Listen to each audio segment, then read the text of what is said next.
Thank you so much for everyone joining on time. It's a great pleasure to meet you again on an amazing webinar. So this is our Biodiversity AI for Good webinar series 2. With our success on the MedTech webinar for the past 1 year. The recent one, we got like 1,500 registration and 300 people participated. It's amazing, huge success. So with that success of our webinar series, we thought about going through AI for Good webinar series on different sectors. So our first webinar was on the biodiversity side of it. You probably met an amazing set of speakers from US and Europe. This time, it's a very, very important topic what we have. So we are talking about AI for smallholder farms and farmers ecosystem. There are 500 million smallholder farmers around the world, supporting the 70% of world's food requirement. So this is an untapped area, and it's a very important group of people we want to touch upon. We talk about AI on every single sector, agriculture especially, because it's the main source of food around the world. But smallholder farmers mostly are ignored because of the barriers what we have. But we have amazing set of speakers from around the world, especially from the global south. We have a wide, vibrant variety of speakers today, one from the agribusiness and the investment side of it, one who can talk about the smallholder ecosystem, especially on the South Asian context, and another amazing speaker we have to talk about the African ecosystem. So I think this will be an amazing program to clarify a lot of things, identifying the barriers and see the opportunity where AI is supposed to play a role, where we can feed the world without an issue. So this is a question against food sovereignty and food security of this world. And we are in the right time on the right topic. We can't cover everything today, so we're covering much as possible. But this will be a series as we promised from the previous call. And this will be continuing in coming up weeks also. So we have pouring in people around the world. I can see professors, I can see amazing entrepreneurs on the line. So thank you so much for joining. And just for the housekeeping practices, this call will be recorded, and all the participants will be receiving this recording through email in a couple of days. And all the transcript will be there, and you can talk to us anytime to connect with the speakers. So without further ado, let's jump into this call. We have three amazing speakers. So let me call upon the first speaker for the day. We have Kavita Sharma, an agribusiness and sustainability and climate expert from India. One of my personal mentor. We have a long-standing partnership and a support role. She plays a major role in our growth for the past 5-6 years.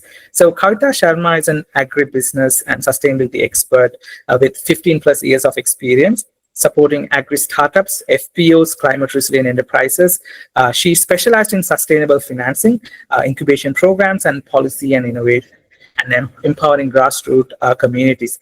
So I met Kavita from World Resource Institute, and she was an amazing mentor. She has a broader picture what entrepreneurs such as me can't see from the grass level or the ground level. She speaks from the corporate structure, how it works, or how the world needs in a holistic picture.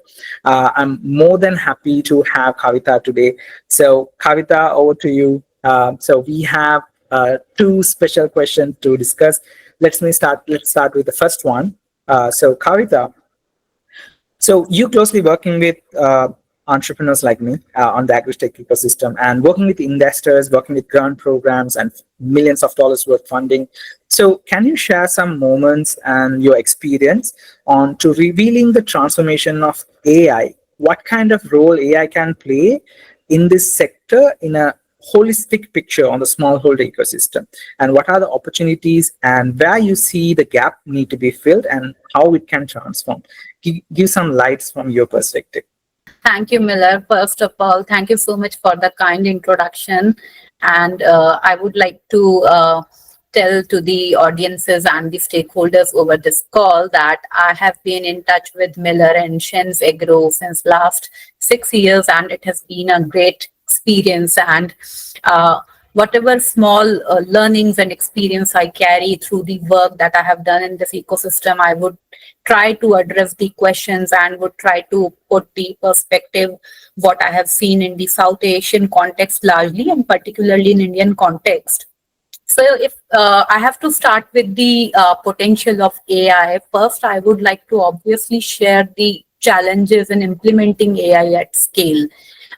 Today we are here to discuss the role of smallholder farmers in achieving food security and how AI can enable them to achieve this scale and impact.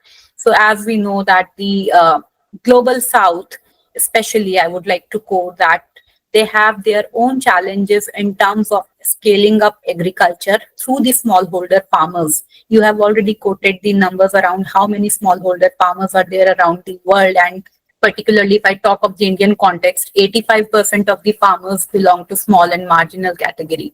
And we all are well versed around the challenges, but still I would largely like to categorize them before starting this discussion. So mainly there are two kinds of challenges. One is the farmers are resource poor.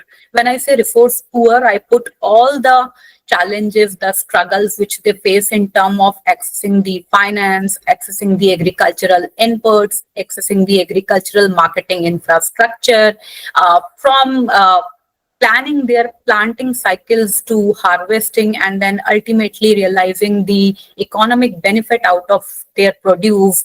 What all challenges the farmers face, particularly they do not have access to formal credit system, because of which they cannot buy quality farm inputs. This restricts their farm productivity, which ultimately puts them into a vicious circle of financial insecurity, leading to limited purchasing power for quality farm inputs, and that resulting in lower farm productivity. Apart from that, the farmers, they largely are subjected to the market vagaries. Even if the market intelligence is there, which is largely now being provided through the public infrastructure in India, farmers, they face often the limited infrastructure support in terms of all-time connectivity, the roads, or the reliable resources to get the information around where to sell and how to sell their produce. And particularly the small and marginal farmers, they tend to sell their produce through the aggregators because they don't find it economically viable to carry their small harvest to the markets. So many times they are influenced by the middlemen, the aggregators, and they don't get the optimal returns for their produce. So these are some of the major challenges in terms of access to credit in the markets, apart from the second most challenge, which is the climate change and the extreme weather events. So they are largely impacted nowadays by floods, droughts, heat patterns, and which has actually just diversified the whole category of the pest infestation, the nutrient, what I can say, the underestimation in terms of how much nutrients they should apply to the crops to overcome the challenges, the pest infestation, the nutritional disorders. So these are the two major challenges. One is the finance, another is how to make their agriculture climate resilience. And because they don't have resources to what we can say the AI supported infrastructure that enables them to have early monitoring and surveillance of the diseases, of the pests, and they lack the precision which is required in terms of estimating the quantities of the agricultural inputs that should go into the farming. So these are two most important challenges. And coming to what's the potential of AI, I have already quoted two most promising areas where AI can transform the Indian agriculture, not just for the smallholder farmers, but for everyone, for the marginal communities, for the farmer producer organizations, for everyone who is a stakeholder into active farming. I have worked with entrepreneurs like Miller, he's here. So even 6 years back, AI and IoT, it was an emerging field.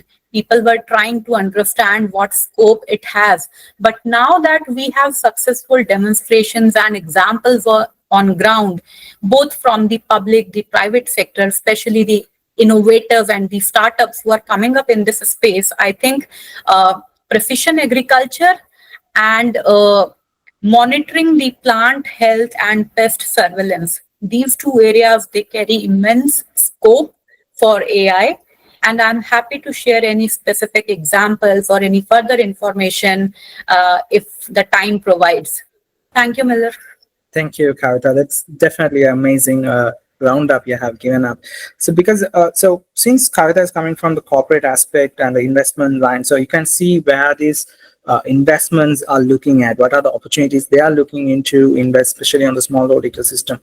So people talk about billions of dollars worth agri-tech, ag-tech ecosystem, especially like India is like $84 billion based on markets and markets. So there are plenty of people talking about tech and the opportunities, but it's not even the surface scratched, not even like half a percentage of the market being captured with 1,500 agri-tech startups mentioned in Crunchbase. So the opportunity is huge. 99% of the market is still a blue ocean, but how it can be reached to the smallholder farmers, and there are so much of barriers, and we will talk that in the second segment. But I just want to give two different regional perspectives. So we invited an amazing presenter from African region and another presenter from India, so we can give a bigger picture on the South Asia context. So the next speaker, allowed to happily invite Toby Ojulari, the co-founder of Smart Harvest and he's a business developer with history of project management, and his focus areas are technology, construction, energy, and agriculture. He has 8+ years of experience working both in full-time employment and contract working for various projects in the ag tech ecosystem.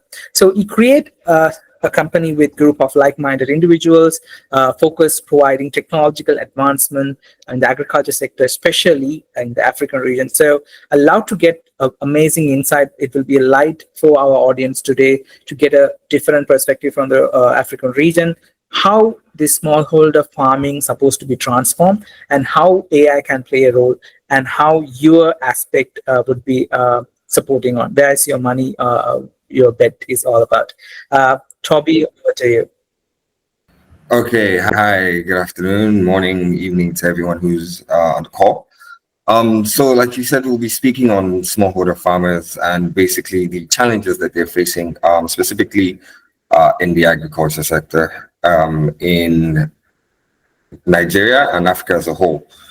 So the first thing I'd like to say is, as previously mentioned, we see that productivity and losses, post-harvest losses, are a very big challenge in the agriculture space in Nigeria and mostly Africa. And when we look at productivity, we realize that a big problem is the lack of data, lack of actionable data. Even the record-keeping processes are very analog. And these kind of problems create lapses in production where farmers and smallholder farmers can't even keep track of what they actually produce. What they actually need in terms of input resources, in terms of fertilizers and seeds. So that as a big problem, we see AI can definitely come in there to help manage things that are already being done in terms of managing their inventory, in terms of making sure that they have proper reminders for when they need more resources or when they're even buying too many resources, because we see a situation where there are a lot of farmers who over purchase input supplies and have a situation where, you know, after the production cycle, they need to sell these things at lower costs, and they're losing astronomical amounts of money. So, and then, you know, so like I mentioned, we were talking about how we can use AI to come in and help production. We look at things like precision farming, which is basically, you know, you can install AI-driven sensors that can help monitor soil health and crop conditions. Hence, you can identify illnesses in your plants earlier, in your animals. You can start working to fix these problems earlier than not even knowing about it. Then we also have the productive analysis, where you can use AI to come in to help these smallholder farmers understand how they use their resources and the yield that comes out, and then also help them to start doing predictive analysis on, you know, what their next production is going to look like, what their next harvest is going to look like. And then you can also see AI coming in when you look at the supply chain optimization. Like I mentioned earlier with post-harvest losses, when you use AI to improve the supply chain optimization, you see that it can help reduce waste via real-time tracking of all the necessary that you want to use. So specifically in the I'll just give you some quick statistics on the Nigerian ecosystem. We have 80% of the Nigerian farmers are smallholder farmers, and cultivating approximately less than 5 hectares. We've got 38.7 million people, which is 36% of the labor force that work in agriculture. Most of these are smallholder farmers, and 70% of the Nigerian food supply comes from these smallholder farmers. So when you look at this, you see that this is a very large percentage, meaning that, as Miller said earlier, there's a huge opportunity for AI to come and improve the processes that are being worked on. You look at we have about 40 to 50% of perishable crops that are lost due to post-harvest losses, due to poor storage, poor transportation. The infrastructure is a real problem, where you have a lot of these smallholder farmers living in rural areas where they don't have access to proper roads or proper infrastructure. They don't have access to proper internet, let alone devices or AI tracking tools, which are usually based off the usually use internet connection.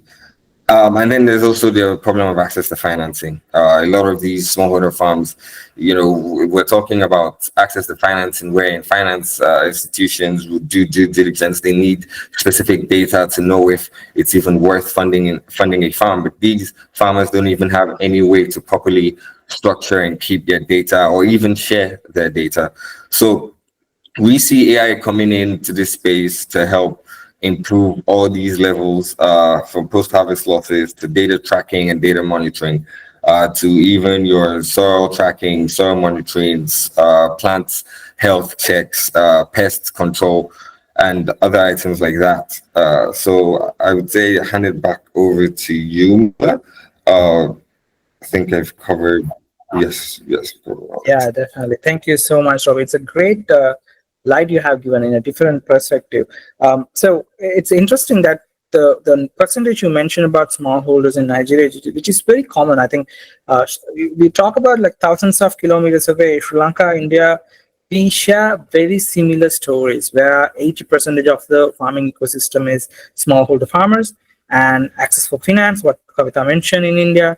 And it's very similar that throughout the world, the technology needs very small tweaks that can be adapted for the smallholder farmers. But in terms of the existing technology, which is designed for the corporate farms, which is individual own hundreds of acres, that technology as it is cannot be fit for various reasons. We will talk about those. But the problems and challenges seems very similar for thousands of kilometers apart, because we all comes under the nature of smallholder farmers. So finally, to talk about the opportunities and where the gaps are, I just want to give another different regional perspective from India and South Asia, because Shubhankar we have today, so he worked with millions of farmers. So as I know, we work closely on a project right now. And so Shubhankar working on the extension side of it, which is one of the more core, I personally believe that's one of the major bridge in between AI adaptation and the technologies that will be extension. So Shubhankar can definitely reflect on that aspect, I believe. So Shubhankar Pandey is a co-founder and CTO and director of InCube. Shubhankar Pandey is a tech entrepreneur with 20 plus year experience in the IT industry, a decade of climate tech innovations, and co-founder CTO of InCube. InCube has impacted 7.2 million farmers, as I mentioned, across India through initiatives, nature-based carbon offsetting, agro-fintech, deforestation compliances, and farm-to-table traceability. We do a lot, touch upon various things, and there is a question regarding it also. We can answer through farm-to-fork traceability aspect. and plant with NABARD, which is one of the microfinance organization from India supporting plenty of FPOs, and collaborates with global entities like Living Carbon International UK and Carbon Growth Partners Australia. So Shubhankar, over to you. Give us some light on your experience. You are on mute. Firstly, thanks, Miller, and thanks to Sense Agro for giving me the opportunity to talk to this audience. I would like to probably elaborate on what Kavita and Toby were saying and probably pick up some of the small use cases what I have learned through in my last 10 years of journey with farmers. So yes, we have worked with or we are working with 7.2 plus million of farmers in India. And what we see is that if we talk about smallholder farmers, we have heard from both Kavita and Toby that there is a challenge on the climate side, right? So from the food security point of view, what we see that the climates are changing. So a very simple answer would be AI based weather forecasting can be a tool to help the farmers, but that is theoretical. If I am a farmer, what we need to do is probably change our perspective from techies to farmer. So if I am a farmer, I would exactly like to know that what is the weather impact on my crop, which is currently on the ground, which I have sown last month. So that is the role of AI. We have talked about finance and lack of insurance, lack of access, and we have also talked about product losses, right? Post harvest losses. So what if we can have a AI based tool which can do a forward trading for me, do a simple aggregation of the productivity analysis, that what will be the total productivity of a given crop in a given region, aggregate them, and using a banking tool, if we can forward trade that so that the farmer doesn't go through huge losses by selling it for pennies when the market is very high, right? When the supply becomes very high. These are the small tools which we need to look into when we talk about AI for smallholder farmers. Another very simple case, like we talked about access to information. Yes, farmers do not have access to all the information, whether it is for good agri inputs or what is the right kind of input for his soil. So, can a AI tool give or rather do a soil testing for me, and based on that soil analysis of my plot and of the region, tell me what are the alternate cropping? So there are two ways. One is I can change the micronutrients of my land, put some zinc, put some boron, whatever is lagging, or I can go for alternate cropping. Or probably for my region, for my type of soil, what is the alternate cropping which will give me maximum benefit based on last 10 years data? So these are the small inputs for which AI will be maximum useful, right? We talk about low productivity. Again, if we combine all these tools as I was talking about, we can definitely challenge or we can definitely mitigate the challenge of low productivity. We are talking about weather forecasting and early warning. So can we have a AI tool which will, based on my soil data, my soil type, my regional soil data, my land soil data, and the upcoming weather, which is coming for next 15 days, next 1 month, predict the pest and disease which might occur in my land so that I can prepare myself with the adequate tools so that my pest does not become or my crop does not become economically inviable, right? If we know about farming, any crop, any pest attack or any disease attack generally takes 24 to 72 hours to make the crop economically inviable. So before that, if I can react within first 6 hours, can that be done? So these are all small AI interventions which can really leapfrog the farmer from its current stage to a major increase in ROI. And these are what the farmers are looking for. And we also have to be careful that we need to speak the farmer's language. One, it has to be the vernacular of that particular farmer. We cannot be it in English or any common language. It has to be of that language, of that dialect probably.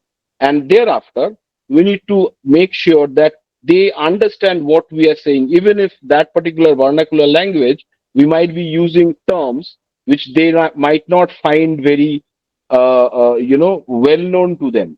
So we need to check that and we need to change that. So all these tools I have talked about are not very difficult. But the main question is, are we thinking for the farmers and especially for the smallholder farmers? Back to Miller. Thank you, Shivang. That definitely you touched upon the exact right thing, what I also thought about. So it's supposed to reach a mass scale of people. So that's the adaptation part of it. So you can make money as an entrepreneur by giving it to a large farmer who can pay for millions of dollars. But in smallholder ecosystem, that's not the case. So one of my mentors talk about, so in a forest, if you consider the biodiversity, elephants make certain role, they play a major role, and bees play a major role, but they do it in different ways. So what you save for elephant, it's not exactly won't fit it to the bees, but destroying one, it's definitely destroying the entire forest. So smallholders are like bee.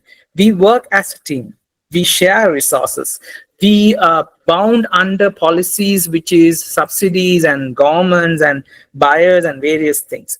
So if an individual company, let's say Ocean Mist or Olam International, so these are large agribusiness companies like Ocean Mist, they have thousands of acres of one crop of farming. They can make a decision that for my 1,000-acre farm, I'm getting a $1 million John Deere machine, fully automated, do all the services. I make my cost of production down. And if you consider for them, that is affordable. The reason per acre that costs $1,000. But if you consider a $1 million machine for a smallholder farmer who own 1 acre of land space, that $1 million is $1 million on top of that acre. So this is the major difference what we have to face. The technology need to be hyper localized, as Shubhanga mentioned. It need to reach a large set of people. Still, we use the same combine harvesters, what it designed for a large scale corporate farm, but we don't buy that as one individual farmer. We share for that entire season, 100 farmers cumulatively, which is acres, and we use that combine harvester. So that's how the smallholder ecosystem works. So the entire technology need to be redesigned, or it's supposed to talk the same language as Shubhanga mentioned, to take it to the large group of people. So I just give one example that affordability and the technology is not relevant, the hyper localization important, but there are so many barriers, which not only on the agriculture ecosystem, and one of the questions will be touched upon in the end, which is on the fair trade also, how which receive the goods or supply from farmers, how it's reached to the farmers, and we have plenty of red tapes, barriers, and gaps to fill before AI as it is to reach to the farmers ecosystem. Thank you so much, everyone, for answering the first set of questions. So we're moving to the second phase. Yes, we have opportunities, we have little barriers, challenges we have discussed about, but what makes this is a huge gap? Why for more than 4 decades, which technology which is utilized by Israelis and Netherlands and US, it's coming to Africa and India, it has different transform. We still talk about early days of agri-tech, which is 4 decades old. You get Starlink in US, within 1 or 2 years, you have it in Sri Lanka. So this is the speed of technology reaching. In agri-tech, 4 decades, it's not reached exactly the same design. So there is huge barriers and gaps and red tape. It might be from policies, it might be in terms of design and localization, it could be from the partnership where people don't consider. We are a huge industry, 70% of the food coming from this ecosystem. But why and what make this barrier to reach technology for the farmer's hands? And what makes AI adaptation possible for a large swath of people? because it's not individual accessing. So we'll discuss and brainstorm on this context, what are the barriers to access AI for smallholders and how we can get rid of it. So in a holistic perspective, again, I'm moving towards Kavita. So Kavita, can you give some brief, like you were in the investment aspect also, and you work with a lot of startups. What do you think the startups are still missing to reach this large percentage of farmers accessing AI? Still, the technology was amazing, homegrown, but it's not reaching out to a large sector of people, and it consumes huge amount of investment to run this program. Can you give some lights? What would be the barriers for smallholders to adapt AI at this point of time? Thank you, Miller, for this very burning question. So, as you have seen that a lot of startups are actually coming up with their AI-driven solutions. And this is, I don't know how to put it into words, but there is an irony that most of the people who are devising solutions for agriculture do not have the background in agriculture. Most of the times, the very basic limitations and challenges which the farmers in general, not particularly the smallholders, but the entire farming community that faces the challenges, those grassroots challenges are not well known to the designers, to the people who are devising the solutions, be it in the policy landscape or in the bureaucracy or in the startup ecosystem or the innovation side. A lot of the efforts have been done by the researchers in the R&D field. The public and the private sector, they have also put in a lot of efforts, like the public sector coming up with a lot of policies, schemes, programs like the Lab to Land that focus on transmitting the innovations from the R&D lab stage to the field have been initiated, but somehow the effective partnerships are still not there that have the capabilities, the expertise, and the long-term vision of implementing things at scale on ground like the AI. You talked about finance, you talked about limitations. So let me share some of the major limitations. Before adopting smart agriculture, farmers need the basic digital literacy to adopt smartphones. Talking in Indian context, where the technology is evolving at a very fast rate and people are also adapting to it, still a large population of the farming communities, they do not have access to smartphones. Even if they have access to smartphones, because the younger population who is weaning away from agriculture because of the less profitability that they see in it has just left the aging farming population into the landscape, who still do not have the digital literacy to operate smartphones. They can't click good quality pictures for sharing with innovators like who are designing solutions for pest monitoring, etc.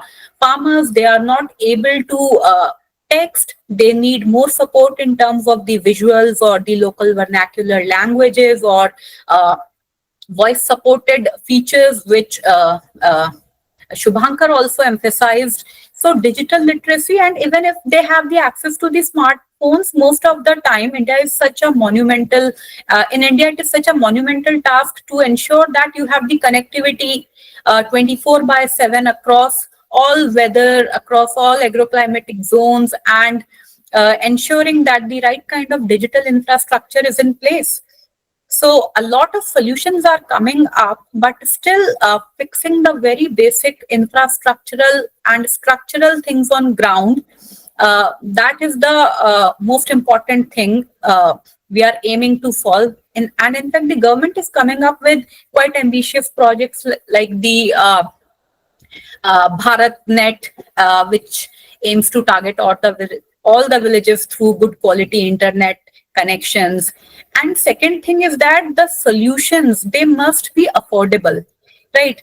So particularly talking about the AI-driven solutions, if they are hardware-based, for example, say the sensors or the drones, so the smallholder farmers, they don't have the purchasing part to buy them upfront. And they largely look forward to first understanding the clear economic benefits or the returns that come out of it. So innovations are needed also in terms of increasing the affordability of the solutions for the adopters, and also providing the right kind of finance for the innovators so that their cost of production is also met and the cost of cultivation of the farmers is also met through affordable solutions.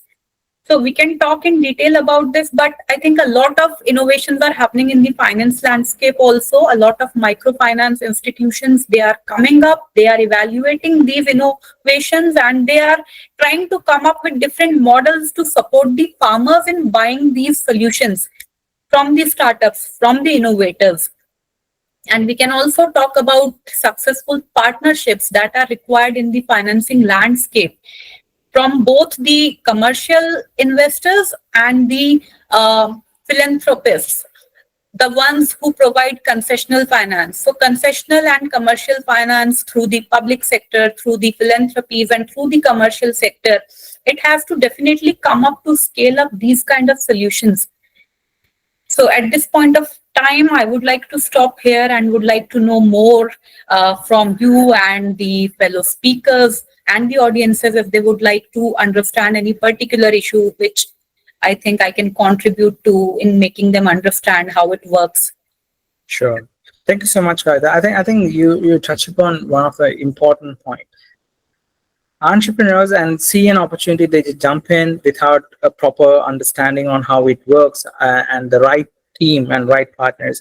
So immature startups, there are a lot of startups start in agri-tech and fail within our eyes. So that's one of the major issue what we see since the knowledge gap that they have when we starting on the investment perspective. And the other thing, definitely the grassroots. So the technology could play an amazing role if all the stakeholders aware of it have access for it. So one thing I just want to highlight, there are two opportunities came in the recent past, one due to the COVID. So Sri Lanka had a study in 2017 through ADB, Asian Development Bank. That time, Sri Lankan farmers has 17% smartphone access. In 2022, ILO did a study. It's amazingly around 68% smartphone penetration among smallholder farmers. The reason it's not the time gap or farmers get used to technology or literacy level, COVID plays a major role. When kids started schooling in Zoom calls and Teams and so on, farmers were forced to purchase a smartphone. That doesn't mean smartphone used by farmers, but it's common that majority of the smallholder farmers household has a smartphone which used by 12 and above years old a kid or a teenager. So that gives a little bit of an age where we can reach a farmer through a smartphone application or sending a broadcast information or pushing AI towards some sort of an access to a farmer's household, to their fathers or mothers. It's at the moment, it's certainly getting possible, and the young farmers getting higher and higher. So that's a possibility. The second opportunity came with AI, because the generative AI open up a barrier that a common man accessing a high performance computer, so which is in a different perspective to see. So we using a chat GPT type of a simple interface, but actually a human being accessing a normal common person accessing a very, very high performance computer or a server farm in the back. So this is an opportunity for the first time. We all use AI in common terms and layman languages. So now we have to take these opportunities to reach out to the farmers and make sure we can work something out. But I just want to get some perspective from Toby and Shubhankar regarding two questions. If you don't find time, it's an early question. One from Hari Krishna. So his question, maybe Shubhankar or Toby, maybe Toby can answer. He wanted to know your thoughts on AI usage, risk and opportunities. Yes, there are risks and opportunities that we're discussing, but risk also there. If there's a system that can be designed by some corporate companies or someone who exploiting farmers' ecosystem at the moment, that will be definitely risky. So they manipulate data and work, so on. and especially in the agri value chain, and talking about ethics, fair trade, and so on. So how AI can play a role, or is it kind of a weapon where it's landed in the wrong hands from the early days? Again, it's end up as an exploiting tool in the fair trade market. So Toby, do you want to answer this question from your perspective on this aspect, or we can take it out from other speakers as well? Anyone in a common aspect? Okay, so if I get you, you're asking the risks and opportunities in using AI in agriculture? Yeah, especially it can be a tool that, again, exploiting the fair trade and the market, especially in this if it end up in the supply chain, because it's not developed by or developed for smallholders. It will be coming from the corporate perspective. So he was worried whether the fair trade and exploitation will be continuous, even the AI will be implemented. Okay, I do understand the perspective, but like we've been discussing, a lot of these AI tools that are being built and being shared, usually, yes, some corporate institutions use them, but most of these tools come from startups who are trying to innovate the industry, who are trying to change things, and I feel like similarly with all new technology and everything that we have out there, they can both be used for good and bad. It depends on who is using it and for what purpose.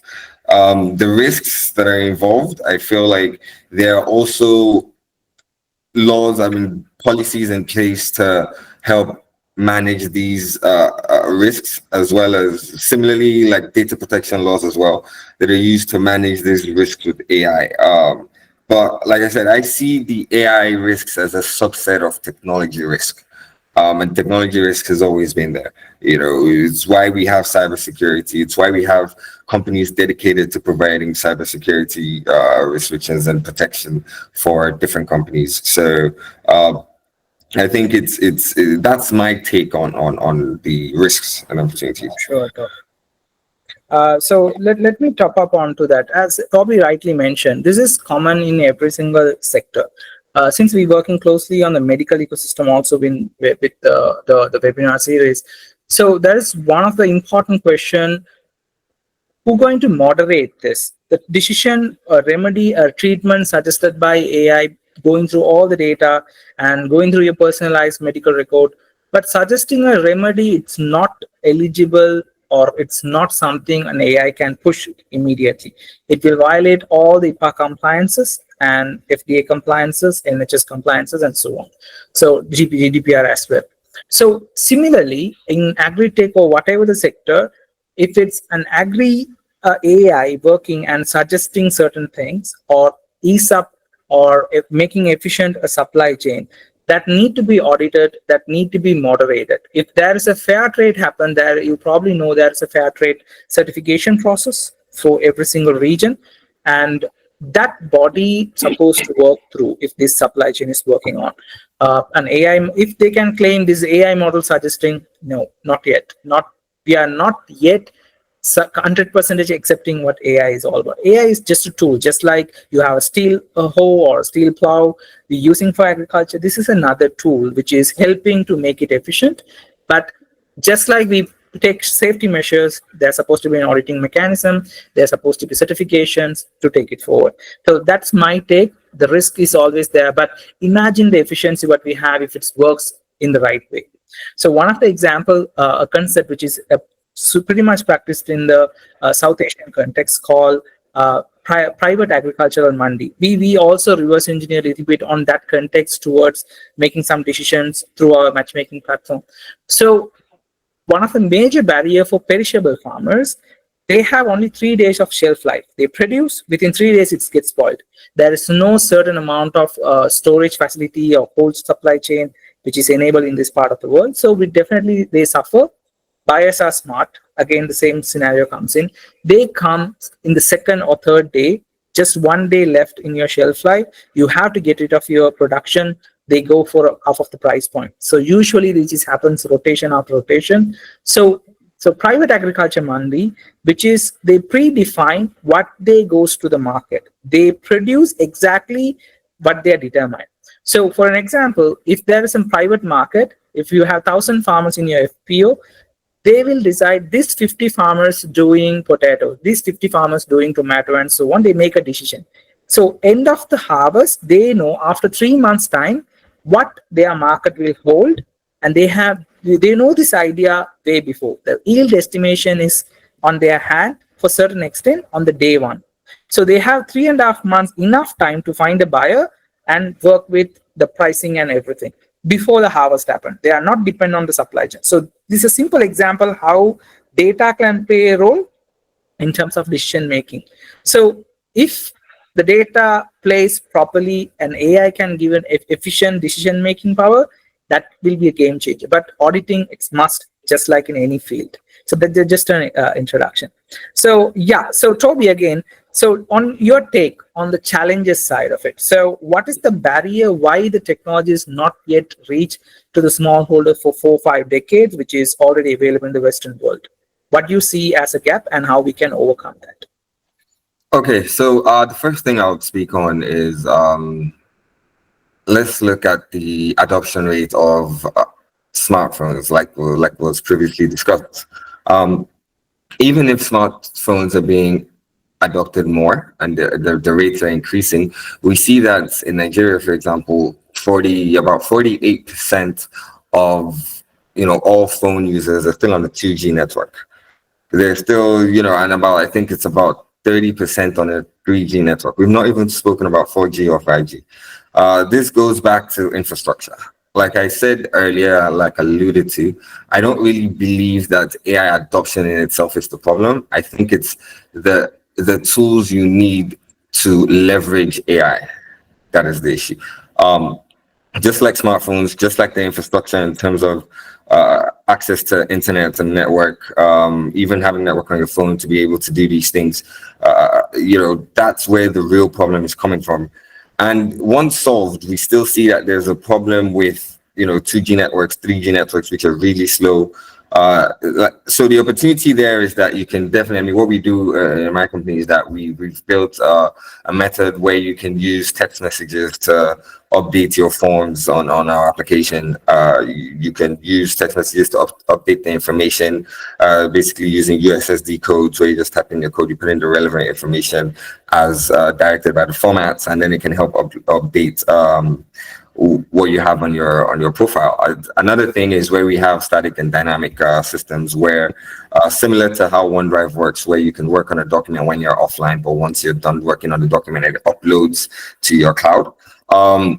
Whenever you have internet or whenever you have a good connection to upload the document to your cloud. So that's a big one that I think is really important. Similarly, as was also said earlier, with the development side of things, when you look at the startups that are working on these agriculture technology platforms, what we've seen as a trend over here is, as the financial technology blew up, there are a lot of startups that said they were agriculture technology, but the platforms that they built were more financial platforms as opposed to agriculture platforms. They weren't solving the real problems. They were looking at how to better finance. They were not looking at how to increase production. This alludes to the people that are developing these softwares not being knowledgeable in the agri space. We have technocrats and technology experts developing software for agriculture users to use. It's without even getting a proper discussion with those people on the ground, with the grassroots, without actually going in to discuss with those that are actually doing the work. And that has created a situation where a lot of these agri-tech platforms that come up, they die, they can't last. And I think that the best way to handle that is to just go to these farms, meet these smallholder farmers, and discuss with them on things that will help them.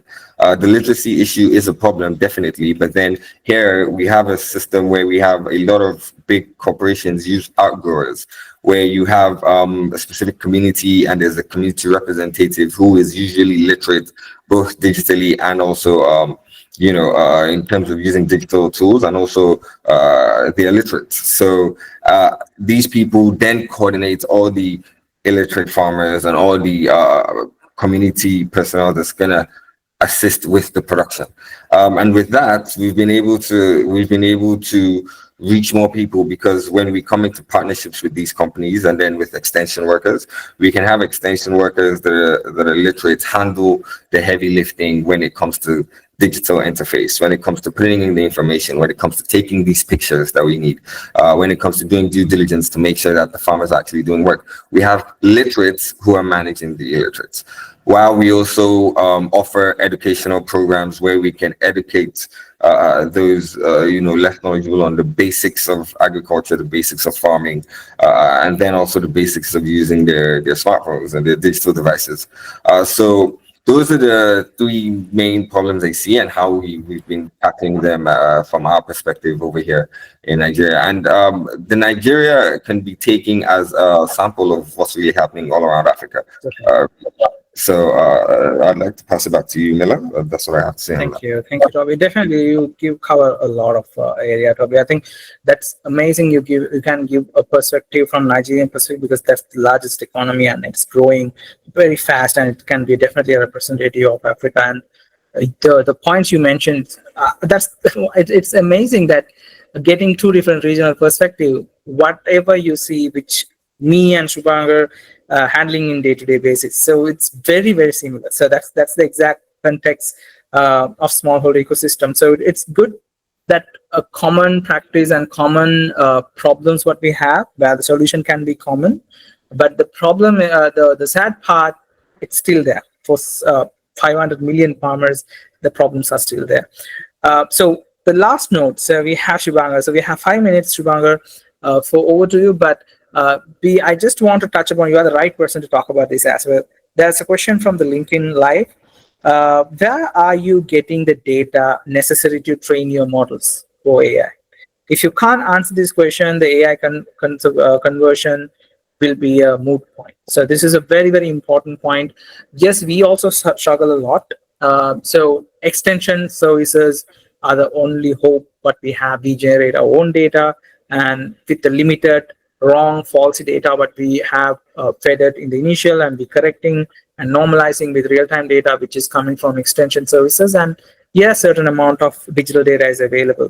But when we're talking to extension services, InCube is the best person I can talk to. 7.2 million people being handled.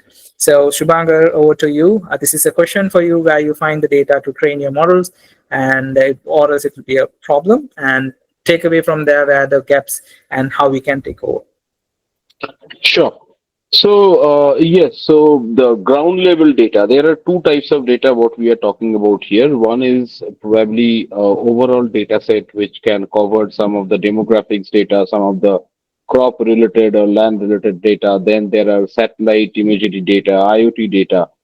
However, the very important part is the user data, which there are a lot of protections which needs to be taken. Otherwise, leakage, etc., can lead you to major problems. However, very, very, very important is the user data, because all the models which we are trying to create and which we are trying to train is basically targeting toward these users, right? And when we talk about AI, the different challenges we are talking about, I heard Kavita, I heard Toby, everybody is saying that it is very difficult to reach those farmers, make them use these AI services. Firstly, it is costly. So who will bear the cost? Are we giving the maximum benefit to the farmers so that we can reap the cost out of them? We are yet to give the benefit to the farmers, but we are already asking about the cost. So that is something which needs to be taken care of. So hence, there has to be a public and private partnerships to take care of the AI driven cost. AI is costly. Blockchain is costly. If I ask a farmer, do you want to use AI? Do you want to use blockchain? Why not? But at what cost is the question? If I am a smallholder, so earlier in the meeting, Miller had taken an example of a harvester, a crop harvester, if I may use, if it is a 100-acre farm, if it is a 1,000-acre farm, vis-a-vis if I am a smallholder farmer with 1-acre farm, I will not be able to afford that particular technology. Similar here, we will not be able to afford. So the farmer will not be able to afford the AI driven solutions. There is a cost to it. Similar, data has a cost. Data has a cost. Every data point we need to take about, you need to curate the data point, ensure this is validated, this is authenticated, then there is a cost. And the major question is, who is going to bear the cost? Is it government data set which is available? In the West, it has been starting to be available free of cost to a lot of startups.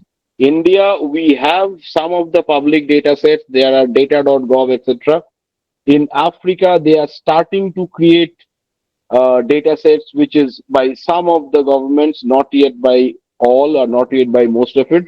So we can confirm that for all of us. And also in LATAM. So I'm talking about all the global south.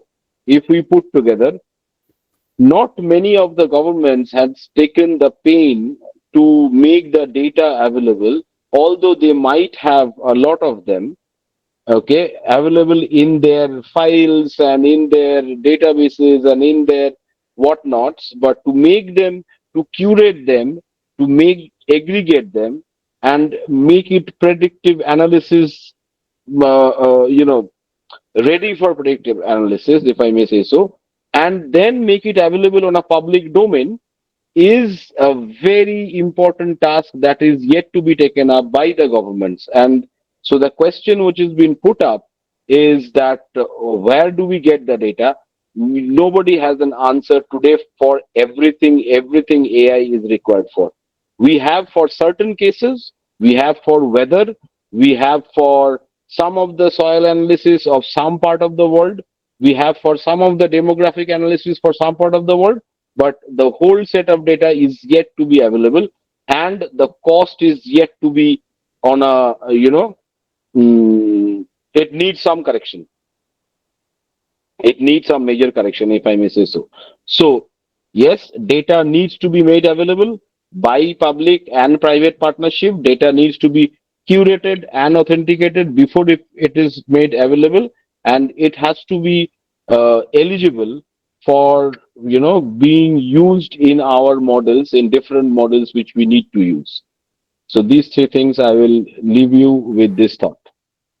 Back Thank you so much, Shubhankar. Thank you so much. I think we cover much as possible, and hopefully we covered the questions from LinkedIn and the chat. I think we touched upon a lot of things. So the summary would be the opportunities are huge, and we have the technology, but we have red tapes, which is we are been discussing for more than 3-4 decades right now, but we still are failing. Even being an entrepreneur, we are failing to achieve the full scope, full attention of every farmer potentially can access AI. So we're still struggling on that, but hopefully with young farmers involved and the technology get the back end, whenever it's getting complicated, the front end, where it's reaching to the farmers, getting simpler and simpler, we will get more dedicated entrepreneurs who work very hard to bring the technology to the farmers, and where we will be producing efficiently. And it leads us to the last end of the discussion today. I'm sincerely thanking all the presenters today, Shubhankar, Kavita, and Toby. Thank you so much for sharing your knowledge. It's been amazing, and to get different perspective from two entrepreneurs from different region and a corporate sector informations. So it's been a great pleasure to have you on the call, and thank you so much for participants from LinkedIn and from the live call today. And until see you all in the next session. If you want to meet our presenters and want to connect, please feel free to reach us. We will connect you directly through an email. And until next time, pleasure to meet you all. Thank you so much for having us today. See you all. Thanks, guys. Thank you. Good night, everyone. Thank you. Have a great day. Thank you. Thank you all. Thank you.